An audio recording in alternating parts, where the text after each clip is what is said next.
Rewa SP ने किया सनसनीखेज खुलासा, तो उसके बाद किशोरी ने भी कर दिया एक और खुलासा। गांधी मेमोरियल अस्पताल में बीते दिनों गैंगरेप की सूचना से रीवा से लेकर भोपाल तक हड़कंप मचा हुआ है। इधर रीवा एसपी विवेक सिंह ने आज पुलिस कंट्रोल रूम में बताया कि गैंगरेप नहीं, सिर्फ छेड़खानी की घटना घटी थी। वहीं किशोरी ने कुछ और ही बताया है, जिसे सुनकर सबके होश उड़ गए हैं। पीड़िता पर पुलिस द्वारा जबरन दबाव बनाने का भी आरोप लगाया गया है। हालांकि सच्चाई क्या है, ये तो भगवान ही जाने। बता दें कि गांधी मेमोरियल अस्पताल में हुए गैंगरेप की सूचना पर पीड़िता और उसके भाई का 2 दिन बाद बयान सामने आया है। पीड़िता ने बताया कि उसके साथ दरमियानी 8 और 9 की रात को दुष्कर्म की घटना हुई थी। मीडिया को बयान देते समय पीड़िता ने बताया कि उसकी कोई फोटो वायरल करने ब्लैकमेल किया जा रहा था, जिसमें महेंद्र नाम का वार्ड बॉय शामिल था। हालांकि पुलिस ने पॉक्सो सहित छेड़खानी की एफआईआर दर्ज कर आज प्रेस कॉन्फ्रेंस कर 2 अज्ञात व्यक्तियों द्वारा छेड़खानी की घटना का खुलासा किया है। इस मामले में रीवा एसपी विवेक सिंह का अलग ही बयान आया है, वहीं किशोरी अलग बयान दे रही है। इसके बाद मामला सुलझने के बजाय उलझता ही नजर आ रहा है। वहीं अस्पताल प्रबंधन पर भी गंभीर आरोप लगे हैं। आपका संपर्क हुआ था और आप क्या वीडियो बनाया था जो वायरल करने की धमकी देकर कमरे तक बुलाया, क्या था पूरा मामला? उस दिन ना से लेडीज़ आई थी, तो उन्होंने मेरे से नंबर नाम वगैरह सब लिखवाया। उन्होंने बोला ज़रूरी लिखवा दो, तो मैंने उसमें लिखवाया सब नंबर वंबर। मतलब उन्होंने ले जाकर वहाँ रखा जहाँ सिस्टर बैठती हैं, तो वहाँ वो महेंद्र भी वहीं बैठा था टेबल में। उन्होंने उसी टेबल में रखा, बगल में चेयर रख के वही बैठा था। तो फिर उसके बाद मैं चली आई वहाँ से। उसके दूसरे दिन मेरे से मैसेज आया, हाय। तो मैं पूछी कौन? तो उसने बोला तुम्हारी फ्रेंड।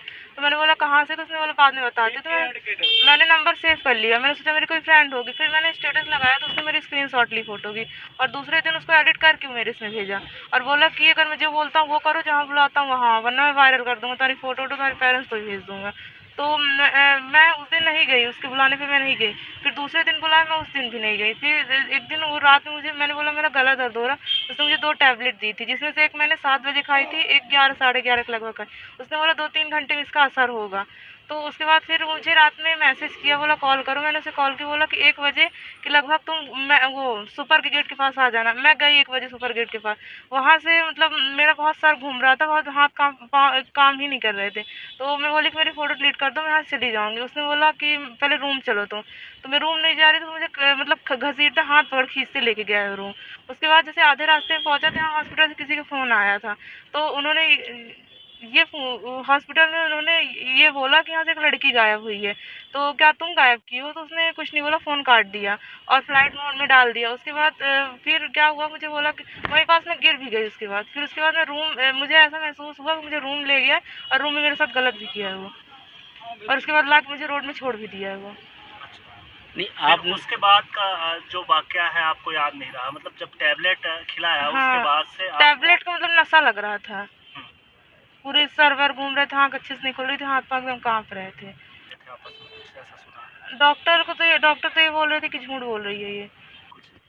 हर्ष, महेंद्र और मनीष और विकास और सुरेंद्र। तो ये इसमें से कौन सा आदमी था संपर्क में जो आपको पहले? महेंद्र के कहने पर आप रूम तक गए? हाँ, मैं गेट ही तक गई हूँ, वहाँ से मुझे खींच के लेके गया वो गेट से। कोई अश्लील फोटो थी, ब्लैकमेल कर रहा था, कैसी फोटो है वो? फोटो मेरी मतलब फुल फोटो स्टेटस में उसके स्क्रीनशॉट लेके वो एडिट करवाया था उसे। इसीलिए आपको बुलाया था कि डिलीट हाँ। कर दूँ? क्या क्या बोला था फ़ोन पर? उसने बोला कि तुम आ जाओ और यहाँ गेट के पास है, फोटो तुम्हारी डिलीट कर दूंगा, कुछ नहीं होता, अगर नहीं होगी तो वायरल कर दूंगा, तुम्हारे पेरेंट्स के पास भेज दूंगा मैं। कोर्ट में आप बयान देने आई थी, क्या बोला कोर्ट में? कोर्ट में तो जो जो मैंने बोला वही वही लिखा गया कोर्ट में, और साइन भी करवाया उन्होंने, मुझे पढ़वाया फिर साइन करवाया। क्या बोला कोर्ट में, आपको बताइए। कोर्ट में यही कि उसने मुझे टैबलेट खवाई थी, और टैबलेट खिलाने के बाद ब्लैकमेल किया, फोटो वगैरह एडिट करवा के बुलाया मुझे वहाँ पास, रूम के अंदर भी ले गया, वहाँ से घसीटते मुझे, गलत भी किया उसने मेरे साथ। पुलिस को सबने बताया था आप ये सब? पुलिस को ऑल टोटल मैंने एक चीज़ बताई है, लेकिन नहीं लिखा उन्होंने? नहीं, उन्होंने लिखा ही नहीं है। क्या आपके साथ रेप हुआ है? हाँ। कितने लोग थे? कितने लोग थे? मुझे नहीं याद है। ये बताइए कि घटना सामने आई संजय गांधी अस्पताल में, बड़ी विभत्स घटना सामने आई, उसके बारे में आपने भी बयान दिया। ये बताइए क्या हुआ, फिर क्या हुआ आप लोगों से? अस्पताल प्रबंधन द्वारा ना तो बताया गया कि क्या समस्या हुई, क्या नहीं, क्या चक्कर आ गया, कौन सी गोली खाई, कि क्या हुआ, तुम्हारे साथ क्या हुआ, उसको मतलब गुमराह कर दिया। कुछ नहीं है, बोतल चढ़ा दिए, वो कमजोरी है, बीपी है, ये है, वो है, पूरा माने कुछ भी उनसे लिखा लिया गया कि आप कोई कार्रवाई नहीं, सीधे सीधे लिखवा लिए, कोई कार्रवाई नहीं चाहती हूँ मैं। वो लोग घबरा के रात में लिख दी, छुट्टी के लिए था, बोले घर चले जाओ, जी न बोल पा रही थी। पुलिस कल पहुंची थी आप लोगों के यहाँ, क्या बातें हुई? पुलिस तो ऐसे सीन में पहुंची कि जैसे हम 302 का किसी को मार डाले हों या कुछ कर दिए हों, ऐसा पुलिस पहुंची धमकाने के तौर पर कि वो कहाँ है, वो कहाँ है वो। हम लोग ने बताया, सर बताइए समस्या क्या है, क्या हो गया, क्या हो गया। हमें लोग को लगा कि अस्पताल में कुछ शायद कागज पाथर कुछ बचा हो। उन्होंने ऐसा बोला कि बस तुरंत बताइए। हम लोग बताएं कि वो मामा के यहाँ अपने हैं, उसके मामा घर यहाँ है। तो वहाँ भी वे लोग पहुँच गए, वहाँ से उठा लाएँ सीधे सीधे, उनको ऑटो से बुलाए, यहाँ उठाने नहीं, दबाव बनाए तो ऑटो से चली आए। अब हम लोग से ना बात करने दे रहे थे, ना बता रहे थे कि क्या हो गया क्या नहीं हो गया, कोई खबर नहीं है। और बच्ची भी बहन घबराई हुई थी, वो भी कुछ नहीं बता पा रही थी। फिर ये लोगों ने वहाँ बयान लिया, फिर रेस्ट हाउस ले गए कहीं, फिर सिलपरा बाईपास तक ले आए, फिर वापस गोविंदगढ़ लेके चले गए, फिर वहाँ से ले आए। अब हम रात में फ़ोन लगा रहे हैं कंटिन्यू कि आप भैया ले कहाँ जा रहे हो, कहाँ है, खाना की व्यवस्था क्या है, क्या समस्या है बताओ, जब ना पता चलेगा। उन्होंने कुछ नहीं बोले, आप थाना में बात करिए, थाना में। क्या मामले को दबाने का प्रयास था पूरा? बिल्कुल मामले को दबाने का प्रयास था, अनावश्यक दबाव। मैंने परिजन से नहीं मिले, वो नाबालिग बच्ची हो, क्या बोल सकती है, उसके घर के कोई रिस्पॉन्सिबल व्यक्ति बोलेगा ना। वो बच्ची है, डरेगी, किसी के साथ ऐसा तो होगा, वो बयां कर पाएगी दोबारा। बच्ची ने बताया, बच्ची सबके सामने पुलिस से डरती है, कोर्ट से डरती है, आप लोग से डरेगी, पर भाई से थोड़ी डरेगी। भाई से सब बताई कि हमारे साथ गलत हुआ, बच्ची के साथ दुष्कर्म किया गया। हाँ बिल्कुल किया गया, कई लोगों के द्वारा। हाँ वो बोली 3-4 लोग थे, रूम के अंदर ले गए। हाँ यहाँ पुलिस अभी तक बोल रही थी मामला कायम है, और फिर मामला पता चलता है छेड़छाड़ का कायम है। बताइए कि आप लोग पीड़ित हैं जी, पीड़ित के साथ सहानुभूति दिखानी चाहिए, लेकिन क्या उल्टा मामले को दबाने की कोशिश कोई की जा रही है? सहानुभूति नहीं दिखाई दिया। ऐसा पुलिस वालों को बिहेव था कि हम चोरी किए हैं, और मामले को बिल्कुल दबाया गया। आप ही लोगों को डराया जा रहा था? हाँ बिल्कुल डराया जा रहा था। अभी भी दबाया जा रहा है? अभी भी कि आप न्यूज़ में नहीं जाओ, मीडिया में चुप्पे घर चले जाओ, चलो घर पहुंचवा दें, दूसरी गाड़ी में तभी में चले जाओ, हल्ला मत करो, बहन बेटी की बात है, ये है। इस तरह थाना प्रभारी ऐसा बोल हाँ रहे हैं? कि तो चुपचाप चले जाओ, हल्ला मत करो। एक मैडम थी टीआई, वो भी बोली कि वो बच्ची की बात है, न्यूज़ में मत जाओ, ये है वो है, गाड़ी में चुपचाप चले जाओ, कहीं बाहर छोड़ दे, किनारे में, कॉर्नर में। जबरन दबाव बना रहे हैं थाना प्रभारी आपकी? हाँ 9 जून को शाम को पुलिस के पास कुछ अपुष्ट उससे आ रहा था कि एक बालिका के साथ गलत कार्य हुआ है, रेप हुआ है, और जिसके संबंध में फिर हमने तस्दीकी पता रसी स्टार्ट कर दी थी। कुछ जानकारियां हमको हॉस्पिटल से मिली, जिसके आधार पे हमको जो बालिका है और उसका संपर्क और ओसाइची मिली। हमने बालिका की माँ से संपर्क किया, रात में संपर्क किया, फ़ोन से बात किया, और उनसे बात किया कि अगर आपको कोई रिपोर्ट करानी है, कुछ भी कराना है, कुछ आपके साथ गलत हुआ है, बच्चे के साथ कुछ गलत हुआ है, तो हमारे पास आएँ और रिपोर्ट करें। उस समय उन्होंने मना कर दिया कि हम कोई रिपोर्ट नहीं कराना चाहते, हमारे साथ कुछ भी नहीं हुआ है। उसके उपरांत फिर अगले दिन फिर हमने एक टीम भेजी, सिविल में हमारे अधिकारीगण गए, और तो उनके घर पे कोई नहीं मिला हमें। तो उसके बाद फिर करीब 12:30-1 बजे हमें हॉस्पिटल से एक लिखित सूचना आई कि यहाँ पे एक लड़की को एडमिट किया गया था, जिसमें सेक्सुअल असॉल्ट 2 व्यक्तियों द्वारा, यानी लैंगिक अपराध 2 व्यक्तियों द्वारा उसमें लिखित हुआ था। और उस सूचना को हमने दर्ज किया, और उसके बाद उसका हमने जांच स्टार्ट कर दी, फॉर्मल जांच हमने इसमें स्टार्ट कर दी। इसी बीच हमारे फैमिली से हमारा संपर्क फिर से हुआ, तो उन्होंने बताया कि हम किसी दूरस्थ स्थान पे हम अपना बयान और अपने कथन और वो सारी चीज़ देना चाहते हैं। तो उसके बाद उनको एक जगह बताई गई, वहाँ पे हमारी टीम भी पहुँच गई सिविल में, और उनका फैमिली भी आ गई।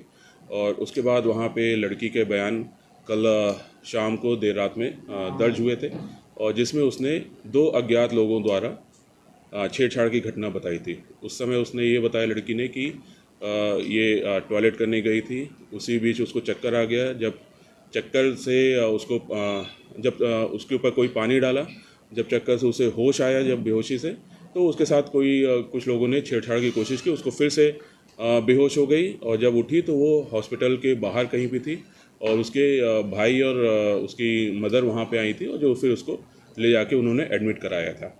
ये उसने कल बयान में दिया था, जिसके आधार पे हमने 354 पुरानी धारा आईपीसी के अंतर्गत उसमें अज्ञात 2 आरोपियों के खिलाफ किया।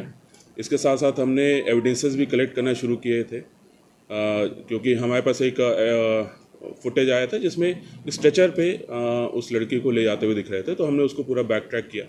तो कब आई, कब गई, वहाँ पे कैसे आई, तो उसमें हमने ये देखा कि लड़की अकेले ही बाहर आ रही है और जो प्रतीत हो रहा था कि पूरे होश व होश में थी। और फिर हमने वापसी का भी देखा तो वापसी भी अकेले आ रही है। और फिर उसके बाद उसके जब माँ और भाई दिखे तो उसके बाद उसको वो अनकॉन्शियस सी होने लगी थी और उसके बाद उसके भाई और माँ ने उसको एक राहगीर की मदद से हॉस्पिटल गेट तक ले गए, फिर वहाँ से स्ट्रेचर से उसको एडमिट कराया गया।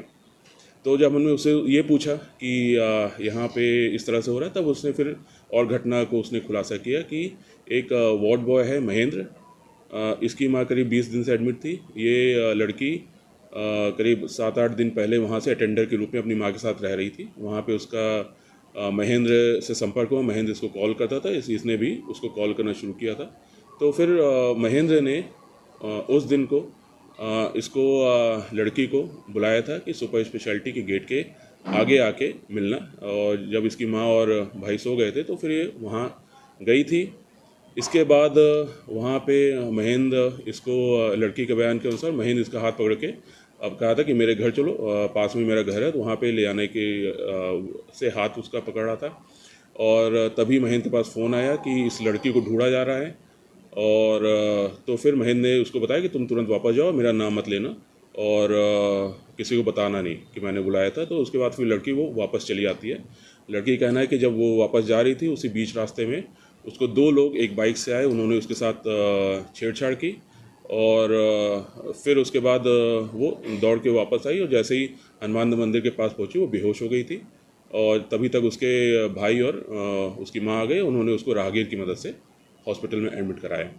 और अभी हमने पूरे फुटेज इसमें इकट्ठा किए हैं और काफ़ी चीज़ें जो उसके कथन है उससे कई सारी चीज़ें, हमारी सारी चीज़ें ऑलमोस्ट मैच कर रही हैं और अभी हम एविडेंसेस इकट्ठा कर रहे हैं। महेंद्र को इसमें आरोपी बनाया जा रहा है और जो 2 अज्ञात लोग हैं उनको इसमें पतारासी की जा रही है, उनको भी पता किया जा रहा है कि किन 2 व्यक्तियों ने इसके साथ रास्ते में छेड़छाड़ किया था और अन्य किसी की संलिप्तता है तो उसके बारे में जांच की जा रही है इसमें।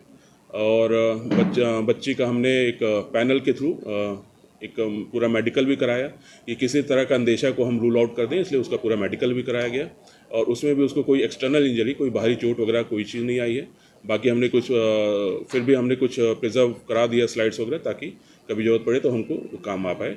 और उसका न्यायालय में हमने कथन भी कराया है। जो भी एविडेंसेज आ रहे हैं उसके आधार पर इसमें अग्रिम कार्रवाई इसमें की जाए। अब आपके रीवा शहर में खुल गया है रिजॉर्ट डी विजय विलास, रीवा का सबसे भव्य वेडिंग और इवेंट डेस्टिनेशन। अब रीवा में भी करें डेस्टिनेशन वेडिंग का सपना साकार। The Vijay Vilas hotel and banquets, Rewa का सबसे बड़ा और शाही वेडिंग वेन्यू, जहां हर आयोजन एक यादगार अनुभव बनता है। हमारी विशेषताएं हैं ग्रैंड गोल्डन बैंक्वेट हॉल, सगाई तिलक और पारिवारिक समारोह के लिए भव्य स्थान, आर्किटेक्चर मास्टरपीस और ग्रीन लॉन, शानदार वेडिंग और रिसेप्शन के लिए परफेक्ट लग्जरी रूम और प्रीमियम स्टे, मेहमानों के लिए आरामदायक और शाही अनुभव, विला रेस्टोरेंट रीवा का प्रीमियम रेस्टोरेंट बर्थडे पार्टियाँ और फैमिली गेट टुगेदर के लिए बेस्ट वर्ल्ड क्लास कैटरिंग, भारतीय और इंटरनेशनल स्वादों के साथ एक यादगार भोज अनुभव। अब भव्य शादियाँ और इवेंट्स के लिए दिल्ली, जयपुर या उदयपुर जाने की ज़रूरत नहीं दी। विजय विलास में रीवा का सबसे शानदार वेडिंग एक्सपीरियंस पाएँ। पता है the Vijay Vilas hotel and banquets, ring road toll plaza के पास, रीवा, मध्य प्रदेश। बुकिंग और इंक्वायरी के लिए संपर्क करें 78800-08750 1 एवं 78800-87502।